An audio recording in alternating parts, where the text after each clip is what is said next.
మొదటిగా మనం చేయాల్సింది ఏంటంటే సాకులు చెప్పకూడదు, ఎక్స్క్యూజెస్ ఇవ్వకూడదు. అన్నిటికీ ఎక్స్క్యూజెస్. నేను ఎందుకు దేవుని కోసం నిలబడలేకపోతున్నానంటే, నేను ఎందుకు ఇది దేవుని కోసం చేయలేకపోతున్నానంటే, నా బిడ్డలు ఇట్లున్నారు, నా ఉద్యోగము నాకు పర్మిషన్ ఇవ్వట్లేదు, నా ఫ్యామిలీ నాకు సహకరించట్లేదు, నాకు ఇది జరగట్లేదు అది జరగట్లేదు అని ఎక్స్క్యూజెస్ ఇస్తూ ఉంటారు.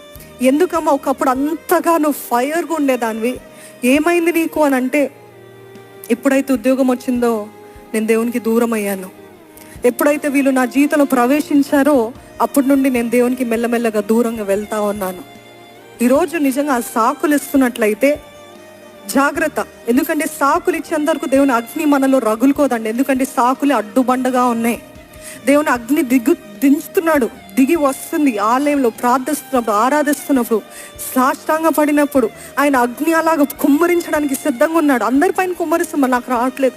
సాకులు, అడ్డుబండలు, సాకులు, గోడలు, ఆ సాకులు, ఎక్స్క్యూజెస్ అలా ఉన్నాయి కాబట్టి దేవుడు అన్నాడు దేవుడు కుమ్మరించాడు. మీరు అంటున్నారు ఈ అడ్డుబండ ఉంది కాబట్టి నాకు అవ్వట్లేదు, చేయలేను, ఈ అగ్నిలాలో రగులుకోవట్లేదు.